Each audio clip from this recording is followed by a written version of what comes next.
Welcome. You're watching the AI Talk Show. I'm Asha Saxena, and this is where AI gets real. Every episode, one guest, one honest conversation, and it's about what's working, what's not working, and what's coming next. Today's conversation sits at an intersection of most people haven't really figured out yet. It's all about artificial intelligence, yes, but also about cybersecurity. It's not an abstract concept anymore. We are living in a very high stake operations inside the large organization. And today, my guest has over 20 years of experience in this space. He started as a researcher, went deep into consulting, led products, and now runs AI engineering organization within IBM Cybersecurity Services. Dr. Mahbod Tavallaee, welcome to the show. Thanks, Asha. It's great to be here. Before we get started, I want to talk about the fact, Mahbod, that you've spent the last 20 years in cybersecurity, starting as a researcher during your PhD at University of New Brunswick, then consulting at Deloitte, and then IBM. And then you were a product management, and now you're leading AI engineering team. Looking across the whole arc, how are you thinking about security evolved, and what specifically drew you towards AI? Yeah, awesome. Great question. Let me give you a little bit background about myself, and then I get back to your question. Yes. So going back, I started my background in software engineering. And when I got into my master's program, I got very interested in both cybersecurity and AI. These were the topics back in the days, very hot. Everyone very excited about them. And when I wanted to start my PhD, and I was thinking about my PhD thesis, I wasn't really sure which way to go. So eventually I decided to focus on cybersecurity, but leveraging AI to solve those problems in cybersecurity. And there was a specific reason I picked that option. I realized over time that cybersecurity problems are more difficult to solve compared to some of the classic AI problems that we have. And if I want to give you an example, a good classic example of AI would be book recommendation or classification of documents. So if you think about Amazon and the way they do book recommendations, is that you may buy a book from Amazon, and based on that, Amazon will look at your profile and recommend more books. And the idea here is that they give you more recommendations, and hopefully you click on more links and you buy more books from them, and that will increase the revenue.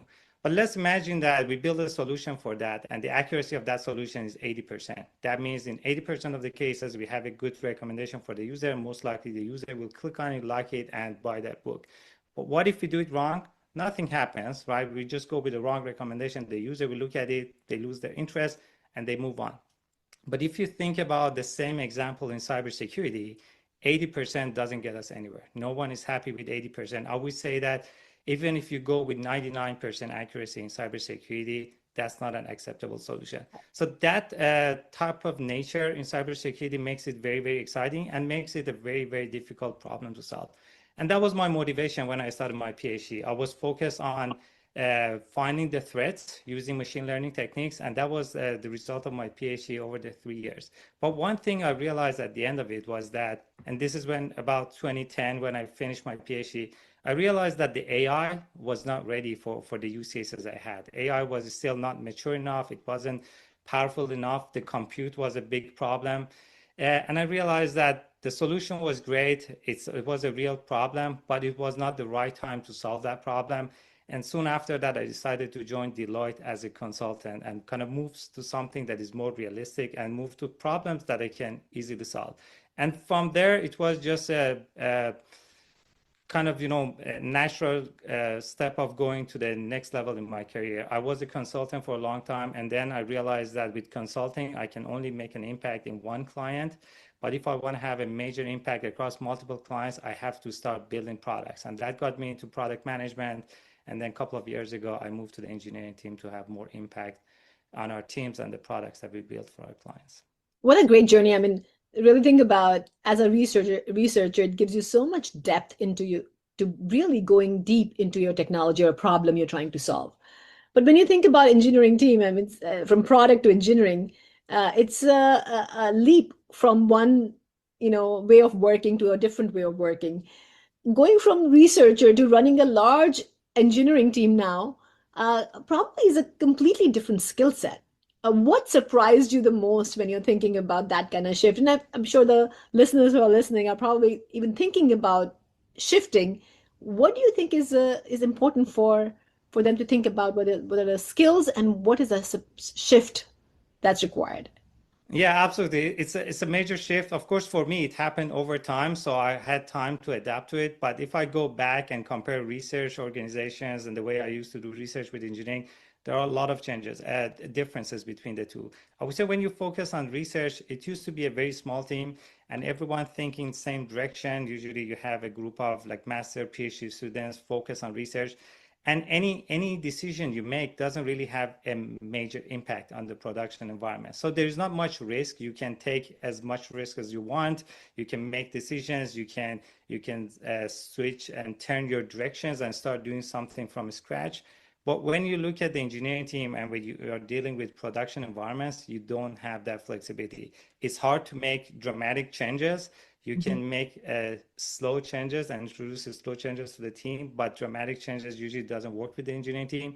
And of course, the risks are much higher, right? Making a minor mistake within engineering and production system may cause a lot of issues with clients, losing revenue, uh, and requires patience. So I would say the biggest difference for me is just the patience that I grew over time. To be more patient with my team when we work at the engineering team, it's all about minor changes in the right direction rather than major changes in a short period of time. I agree with you. I think, especially when you're in a design time of the engineering, it is so important to take those small wins, to make sure that you're not losing patience and not doing major, mistakes.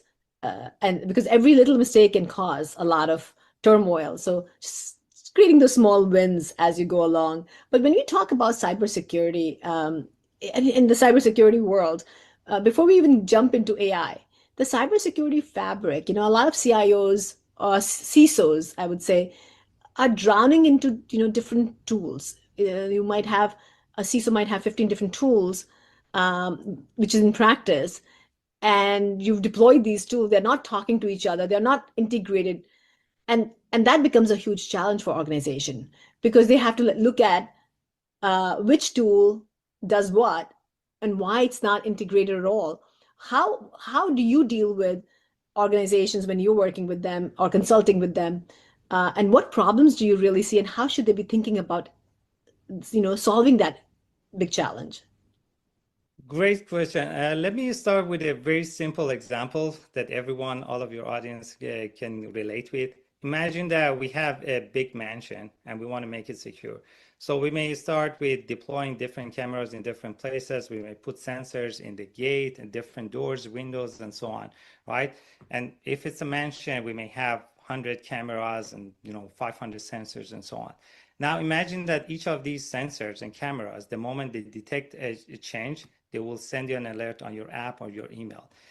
Very quickly with that system, you end up getting hundreds of emails in your mailbox and you don't really know how important they are, whether they're false positives or not. Yeah. And it makes a chaos, right? How to deal with that, that becomes a problem on its own.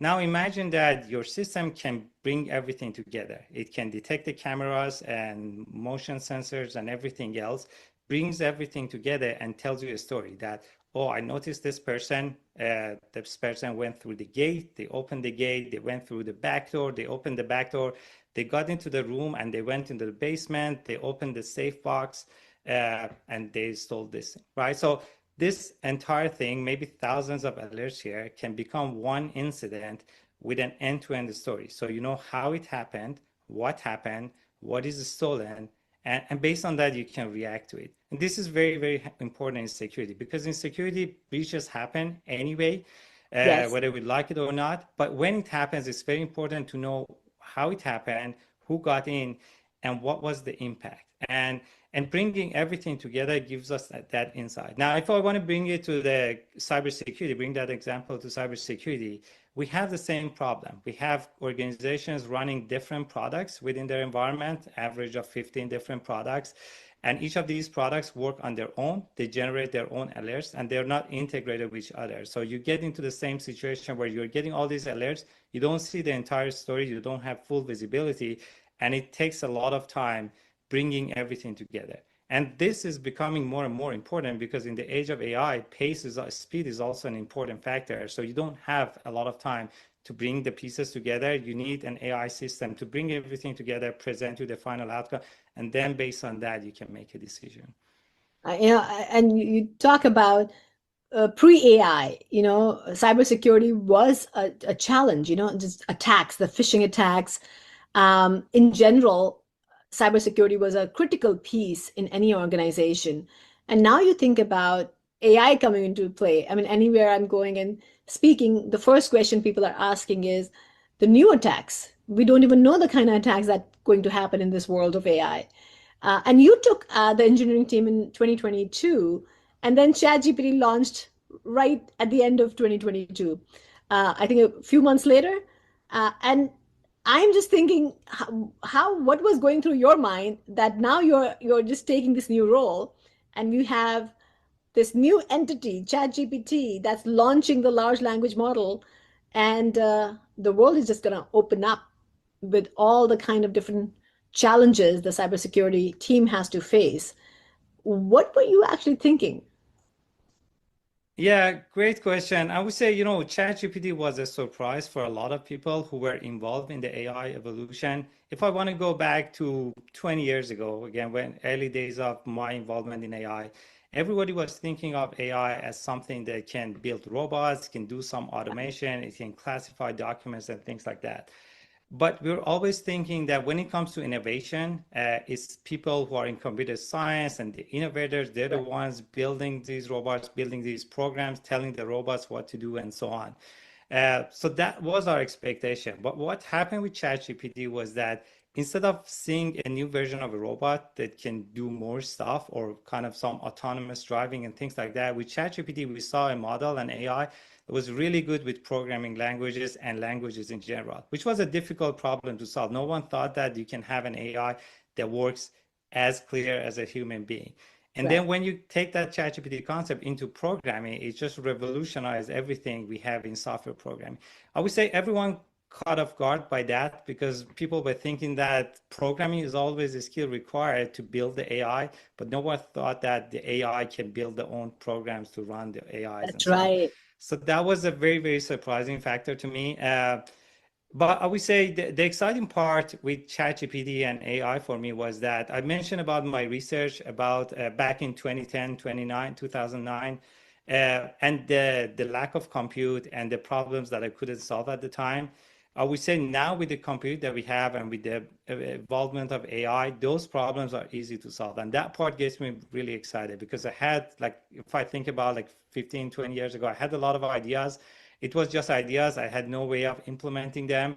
But now a lot of those ideas become a reality. And with AI, I can implement them in a much faster pace, right? So instead of spending millions of dollars into an idea to see whether it works or not, we can all vibe code and we can all bring a POC together with a small amount of time and budget and see how it goes. And if it just, kicks off, then we can spend more money and more time in it. And if it's not a good idea, then very soon we realize that the idea is not great and maybe we have to move on to something else.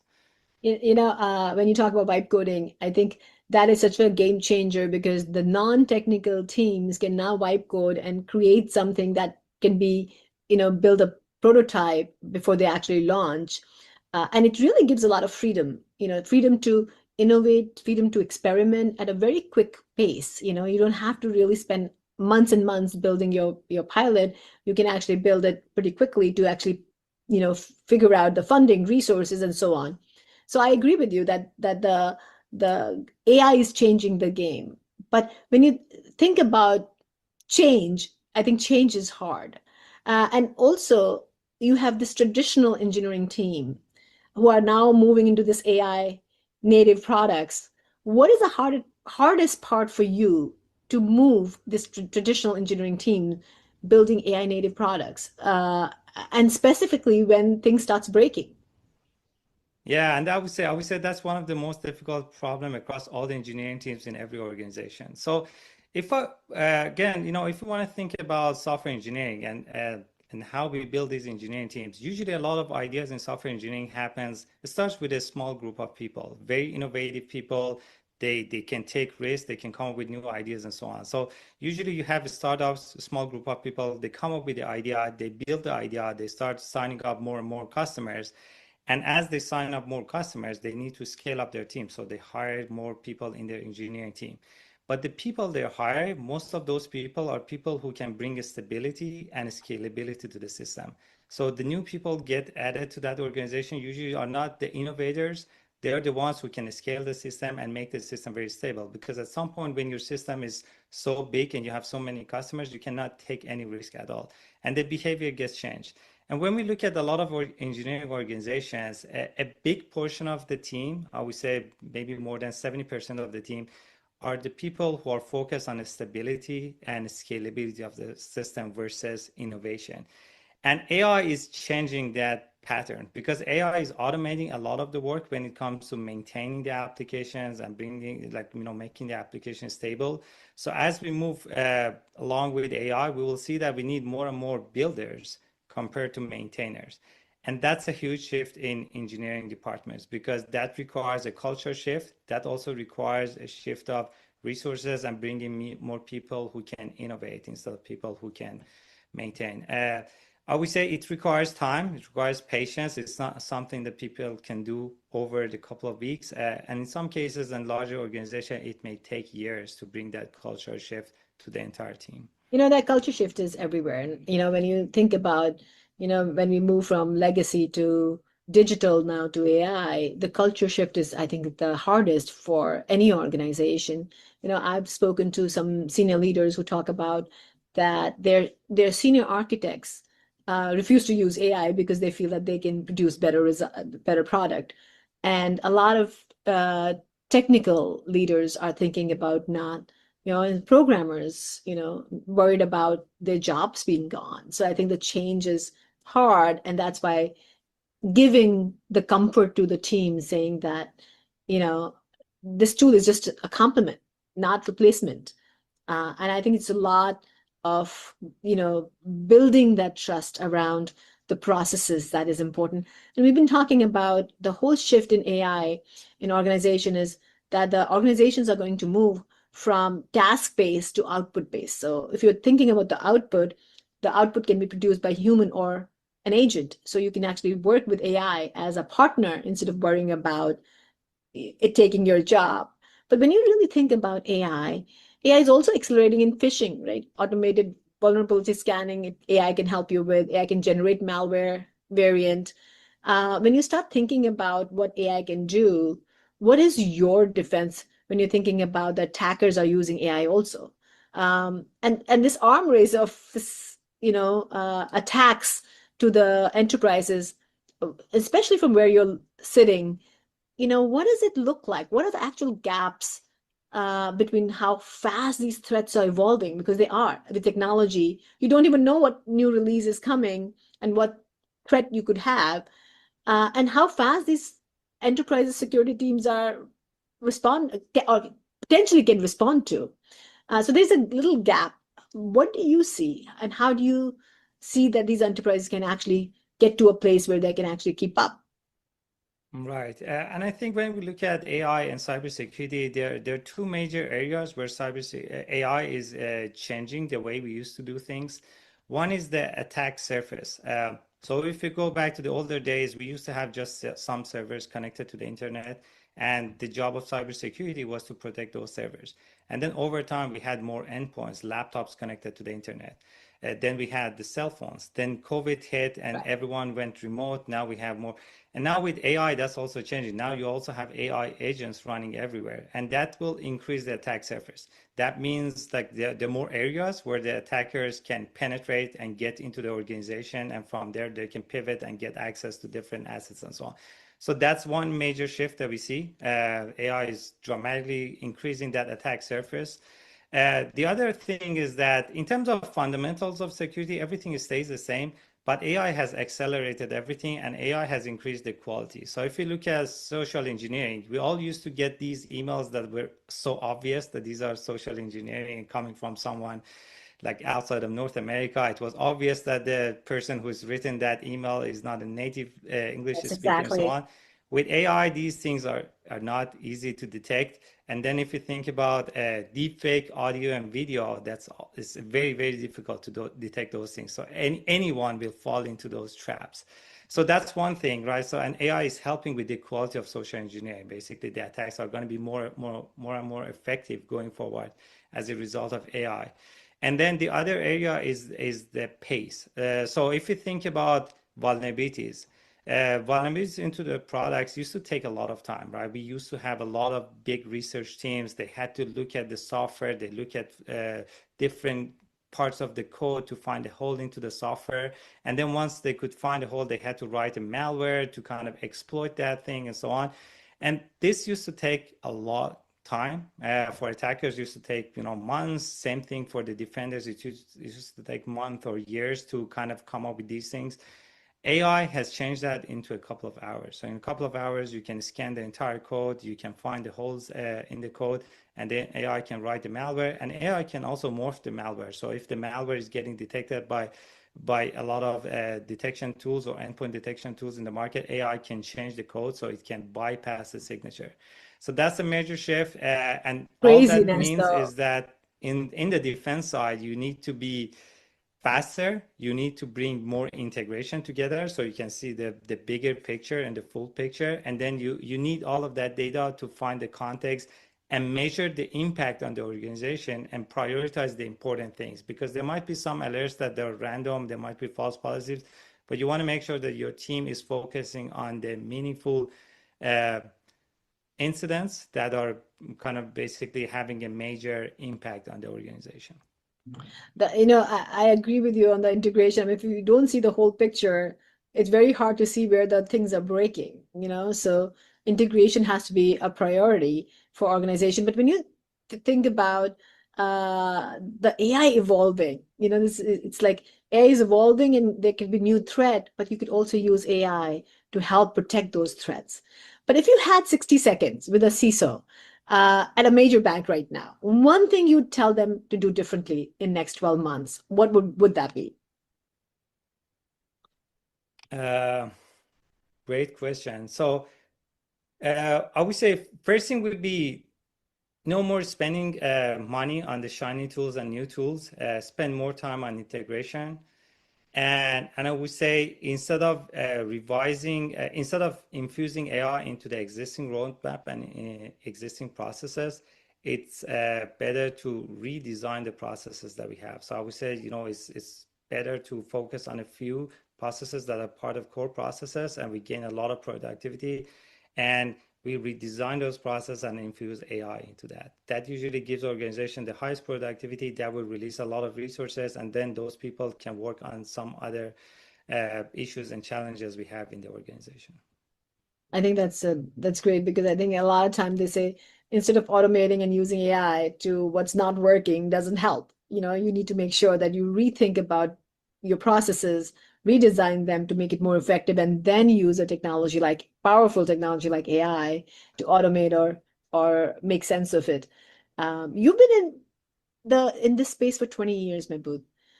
You've watched the threats evolve. Uh, your team has evolved, the tools have evolved. What still genuinely excites you about where you're going?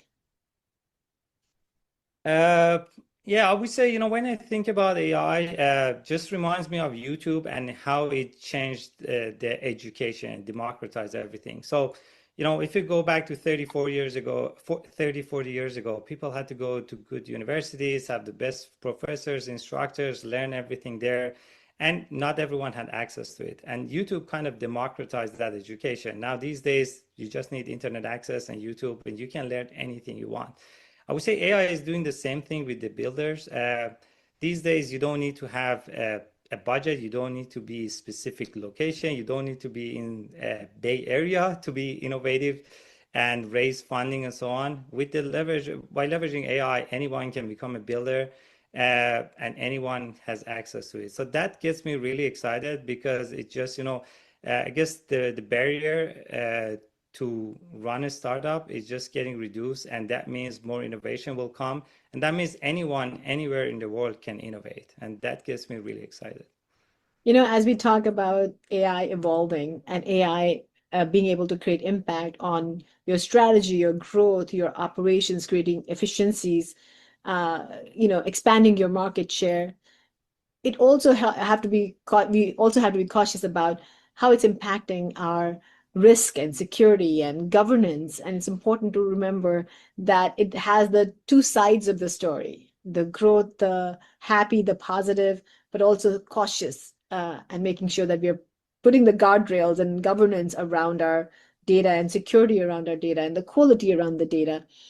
I think, remember, what really stuck with me through this conversation is that we need to look at our systems. We need to build that one story that tells us where the gaps are when somebody walks into where they're going to, what they're saying. So building our solutions, our softwares into one story.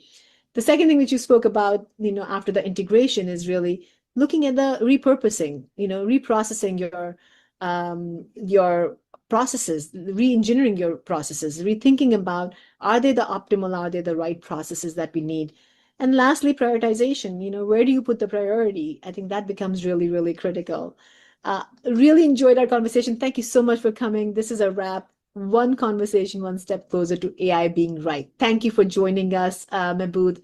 And thank you everyone for joining us. I'm Asha Saxena. I'll see you next time in next episode. Thank you so much.